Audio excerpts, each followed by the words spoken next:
4 PM news network में दोस्तों आपका स्वागत है। मैं हूं आपके साथ राशिद ज़हीर।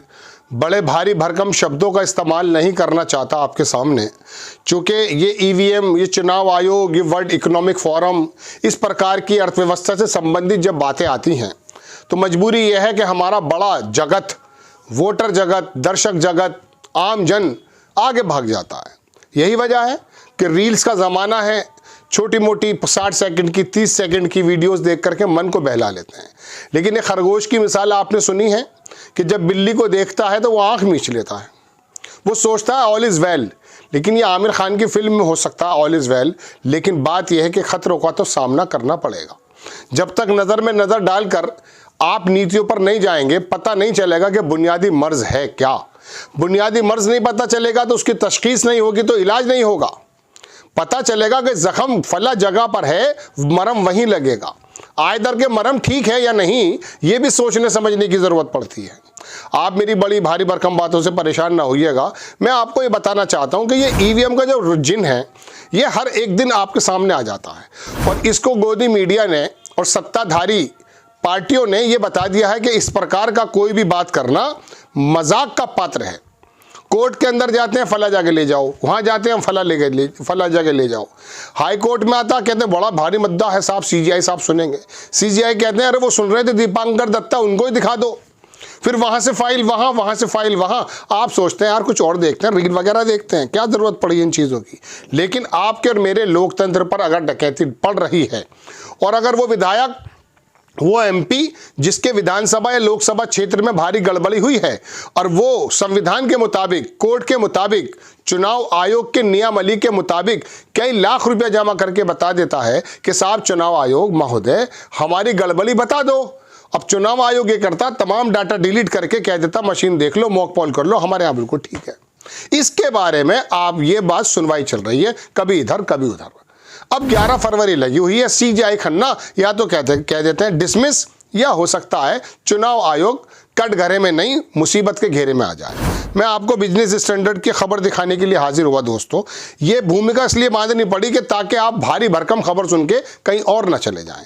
आप देखें सुप्रीम कोर्ट में EVM की जांच की मांग, CGI खन्ना की बेंच करेगी सुनवाई। बड़ी देर बाद सुनवाई हो रही है, कभी इधर कभी उधर, जो मैंने अभी आपको बताया। आप देखें खबर के प्रधान न्यायाधीश संजीव खन्ना की अध्यक्षता वाली उच्चतम न्यायालय की पीठ हरियाणा के पूर्व मंत्री और 5 बार विधायक रह चुके करण सिंह दलाल द्वारा इलेक्ट्रॉनिक वोटिंग मशीन के सत्यापन के लिए नीति बनाने के अनुरोध वाली याचिका पर सुनवाई करेगी। यह हरियाणा का एक बंदा था जो असंतुष्ट हो गया था। शुक्रवार को न्यायमूर्ति दीपांकर दत्ता और न्यायमूर्ति मनमोहन की पीठ के समक्ष सुनवाई के लिए आया तो उन्होंने कहा इस मामले में अन्य याचिकाओं के साथ प्रधान न्यायाधीश के समक्ष रखा जाए। पीठ ने कहा यह मामला प्रधान न्यायाधीश यानी कि CGI की पीठ के समक्ष जा सकता है। दलाल ने इलेक्ट्रॉनिक वोटिंग मशीन यानी कि EVM के सत्यापन के लिए नीति बनाने का अनुरोध करते हुए उच्चतम न्यायालय का रुख किया था। वहां भेज दिया गया, उच्च न्यायालय से कहां भेज दिया? Supreme Court. उन्होंने Association for Democratic Reforms ADR, ये भी करते रहते हैं, क्या क्या रिफॉर्म्स हो रहे हैं, रिफॉर्म्स होते हैं क्या, बनाम भारत संघ मामले में शीर्ष अदालत द्वारा दिए गए पहले फैसले के अनुपालन का अनुरोध किया है। दलाल और सह याचिकाकर्ता लखन कुमार सिंगला अपने अपने निर्वाचन क्षेत्रों में दूसरे स्थान पर रहे और उन्होंने निर्वाचन आयोग को EVM के 4 घटकों control unit, ballot unit, VVPAT जिसको कहते हैं, और सिंबल लोडिंग यूनिट की मूल बर्न मेमोरी या माइक्रो कंट्रोलर की जांच के लिए प्रोटोकॉल लागू करने के निर्देश देने का अनुरोध किया था। इन 4-5 चीज़ों के अंदर कुछ प्रोटोकॉल हो जाएं, क्लियर से पता चल जाए। शीर्ष अदालत ने कहा पहले के फैसले में यह अनिवार्य किया था कि चुनाव परिणाम घोषित होने के बाद प्रत्येक विधानसभा क्षेत्र में 5% EVM का सत्यापन EVM निर्माताओं के इंजीनियरों द्वारा किया जाना चाहिए। जिन्होंने EVM की मशीनें बनाई हैं उनके माध्यम से 5% वीवीपैट की जो मशीनें हैं, पर्ची है, उसका सत्यापन होना चाहिए, ये पहले कहा था। शीर्ष अदालत ने सत्यापन प्रक्रिया दूसरे या तीसरे अधिक वोट पाने वाले उम्मीदवारों के लिखित अनुरोध पर की जाएगी। सेकंड नंबर पे या थर्ड नंबर पे कैंडिडेट है वो बता सकता, कुछ पैसे भी दिए जाते हैं, लाखों में होते हैं वो। याचिकाकर्ताओं का कहना है कि निर्वाचन आयोग ऐसी कोई नीति जारी करने में विफल रहा है जिससे बर्न मेमोरी सत्यापन की प्रक्रिया अस्पष्ट बनी हुई है। वो तो कह देता बर्न हो गई, खत्म हो गई साहब, चुनाव आयोग ये कह देता है। इसी के मद्देनजर वो गए हैं। बर्न मेमोरी का मतलब प्रोग्रामिंग चरण पूरा होने के बाद मेमोरी जो उसके अंदर डाटा है उसको स्थायी रूप से लॉक कर देना होता है। इसमें किसी भी तरह की छेड़छाड़ नहीं की जा सकती।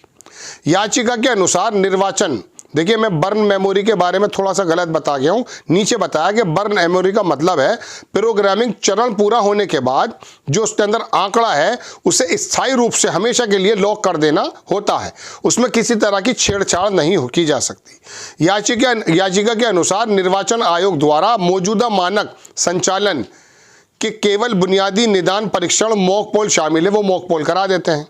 ईवीएम का ये मॉक पोल जब महाराष्ट्र में एक विधायक करा रहा था अपने मोहल्ले में, अपने गांव में, तो वहाँ पुलिस भेज दी साहब, बंद करा दिया सबको, मुकदमे दर्ज करा दिए गए। ईवीएम के निर्माता भारत इलेक्ट्रॉनिक्स लिमिटेड, यहाँ पर भी कौन लोग बैठे हैं ज़रा पता कर लीजिएगा। दाल पीली है, सारी काली है, दाल में कुछ काला नहीं, पूरी दाल काली है। पता कर लेना कौन कौन भारतीय जनता पार्टी के लोग वहाँ बैठे हैं। और इलेक्ट्रॉनिक्स कारपोरेशन इंडिया लिमिटेड यानी कि ECIL के इंजीनियर की भूमिका कथित तौर पर मॉक पोल के दौरान वीवीपैट की पर्चियों को गिनती तक सीमित है।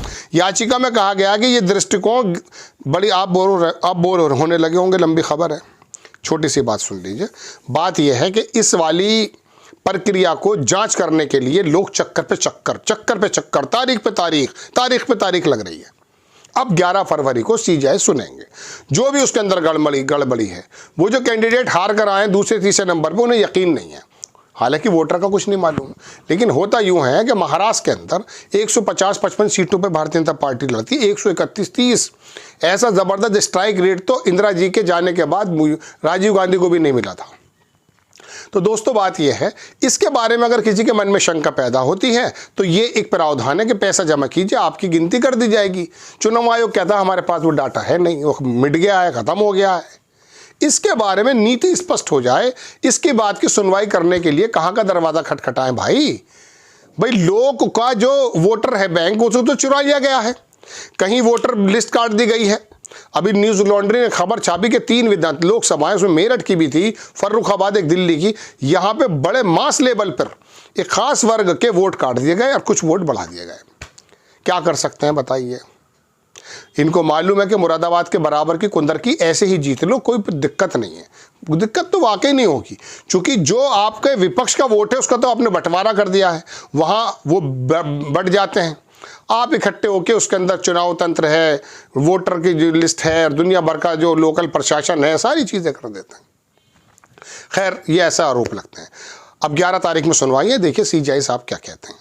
ये जैसे चुनाव आयोग का नाम आता थरथराने लगती हैं, शायद अदालतें या कहीं से आदेश आ जाते हैं, ऐसा लोगों का भी आरोप है कि वो फिर जो कहते हैं यार तुम सुन लो, ये हो जाता है। आपको खबर अगर अच्छी लगती है बराए करम चैनल को सब्सक्राइब करें, शेयर करें। नेक्स्ट टाइम मैं किसी खबर के साथ हाजिर होता हूँ। जय हिंद।